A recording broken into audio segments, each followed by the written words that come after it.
Hello everyone! Welcome to our Duck Tech video. This is Lily. Her name is Liliana. I named her after the Planeswalker in Magic. Say hello, Lily. Alright, go play. Maybe you'll meet my other cat next week. Alright, this week on Duck Tech, I'm very excited. We are doing a special deck today. And I can't find my ruler. Here it is. We are doing a Duck Tech for Seer of the Blue Moon, also known as Kaguya, Princess of the Moon. There is a current challenge standing for from Matt Cosmer.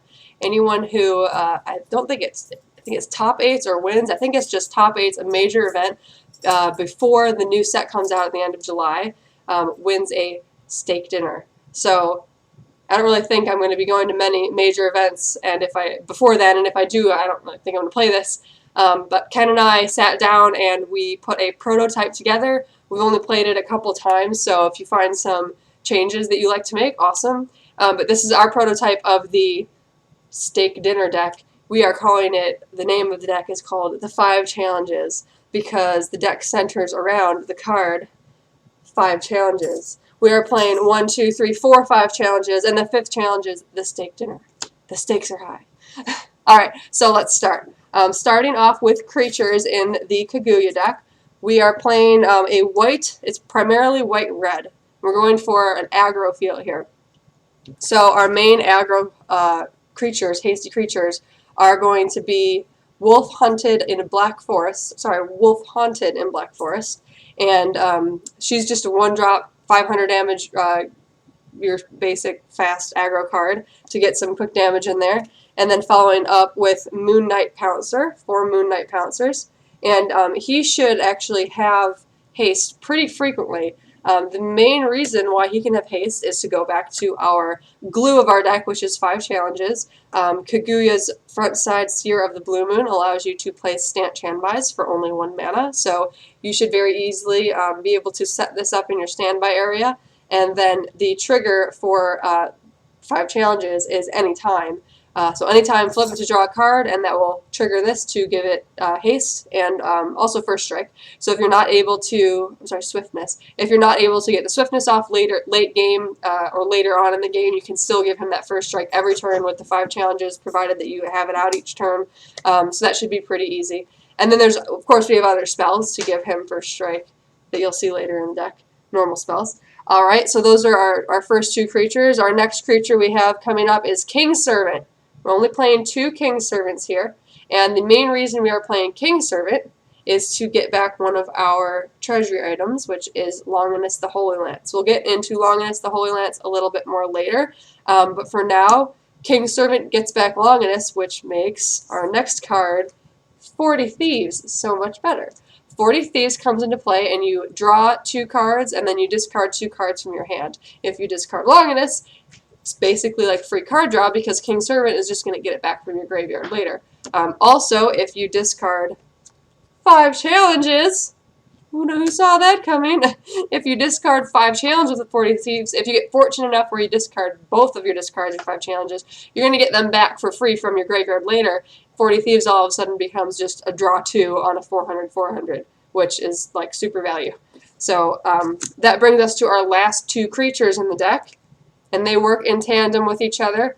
We have Spawn of Blazer, and Spawn of Blazer, when you banish him from the field, you add 2 red to your will pool, I guess you would say, and he is going to use that 2 mana to cast Gilderay. We're playing 3 Gilderay. So that allows you to play Gilderay potentially on turn 4 at the soonest, which is awesome. And we have a setup with Gilderay on turn 4. If you cast Spawn of Blazer, and then either that same turn or the following turn, let's say you played Spawn of Blazer on turn 2, and then on turn 3 you could cast this into your chant standby area for only 1 mana. It's Jump to the Sky, and Jump to the Sky triggers when a resonator you control deals damage to your opponent, and you untap that resonator. So on turn 3, you would put this down in your chant standby area. Turn 4, you would sacrifice this to get 2 red into your will pool, play Gilderay, because you would have your 4 mana out and then the 2 extra from Spawn of Blazer. attack with Gilderay, and then assuming they don't have any blockers because he's flying and crazy big on turn 4, then you get to use this for free and then attack again. And then assuming you have the 2 redstones out or more, it could be like 3,200 damage on turn 4. It's crazy. So those 3 cards all work together. It's a very nice combo, and the nice thing about these 3 cards is even if you don't have the combo together, Gilderay is an awesome late game finisher. So even if you don't have the combo together, if you draw it late game, it's not going to be a dead card in your hand. Similarly, this doesn't have to just be used with Gilderay. You can use it late game for that final blow if you need to.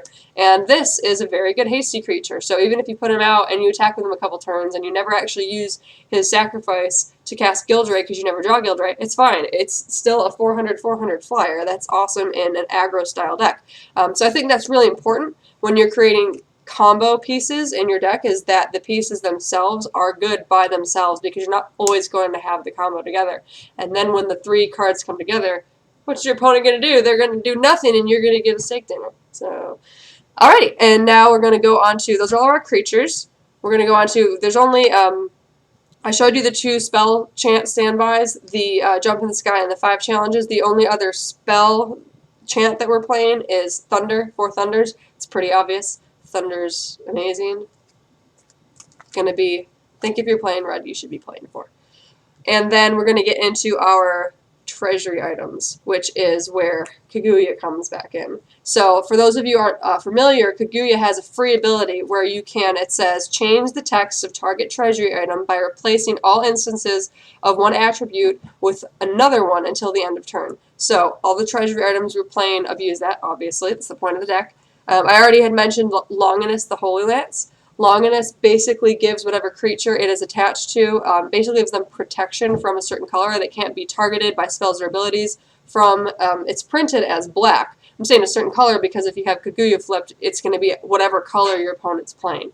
So you put this on a creature, and it also prevents damage, so it can block, you know, and it doesn't even have to be a creature. As long as you give it protection from, say, wind, if they're playing Crimson Girl is a wind ruler, block that ruler all day long, and they're never going to deal damage to you. So this is a great answer for creatures and resonators, resonators and rulers as far as blocking. Also at Pumps Your Guy +5, so it just makes our aggro deck even more smashy.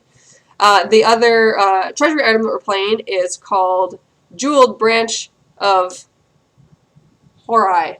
I don't know if I'm saying that right. I think even if you don't go with this build, I think this is the best treasury item right now. So if you're going to be playing Kaguya at all, you need to be playing white because you need to be playing this card.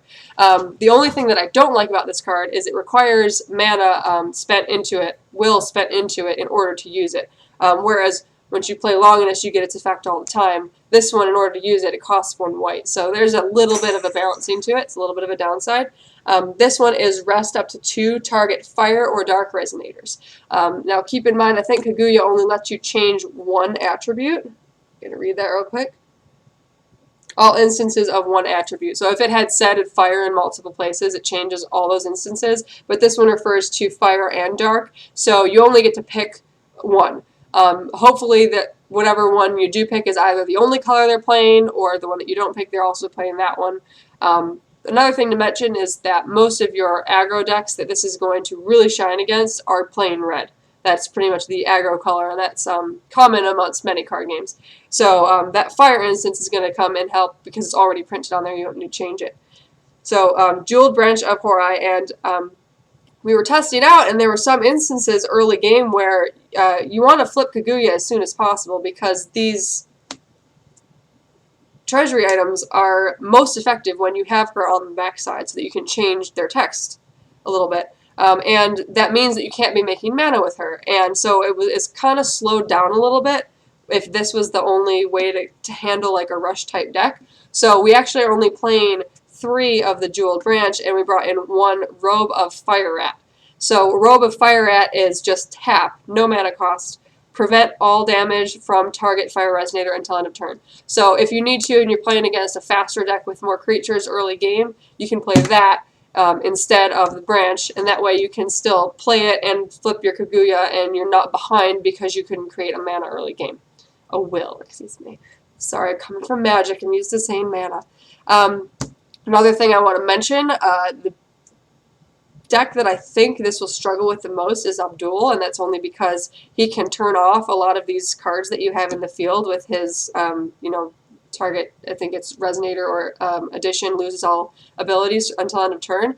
However, I would like to add that this deck plays quite a few Additions and quite a few Resonators, all with awesome abilities, and he can only target 2. Once you've got these 3 out, like, what's he going to target? And everything is so inexpensive, and you're drawing cards constantly with this. Every single time you play one of your treasury items, you get this back, and it's a free draw card. So you're going to have a lot of card advantage over other opponents, and the chances that you have multiple threats on the board are very, very high. So while Abdul is an issue with this deck, I think that it can overrun it quickly, and I don't think it's going to get to the late game many times. And then the last thing I want to talk about is the actual 5 challenges card. I think I already alluded to this a little bit, and that is that you don't really use it for its bounce effect. It does have an option where if you control 5 or more treasury items, you return all of your opponent's resonators to their hand, which is very cool late game. I don't see this deck getting late game. Also, even with the most treasury item fueled Kaguya decks, even if you're running as many as you can, getting 5 out at a time is really difficult, and it's going to be really late game even if that does happen, and at that point I guess returning all their creatures is okay, but I don't see it being strong enough or happening that often. So it's a cool little thing to have in there, but I think 5 challenges is worth playing just for the cantrip ability. It's a free draw card, it's free card advantage, and you get it back, and it works so well with this guy. So there's so many more reasons to play 5 challenges, and I think a lot of people look at that card and they say, oh, I need to play a lot of treasury items to make this card work, and just drawing a card, it costs 1 because of this side of the card. So I love 5 challenges, which is why we named the deck 5 challenges for the stake challenge. So I hope you guys enjoyed the second deck tech video, and I hope you're enjoying our website. Please feel free to comment if there's a certain deck you want us to build and review. We're trying to stay away from Abdul and Grim right now because everybody knows what those deck lists are. So if there's a ruler that's kind of fringe that you haven't seen popular and you want to see a good take on a deck, I'd be happy to build one for you. Otherwise, enjoy your weekend, and we'll see you next time on Void and Moon.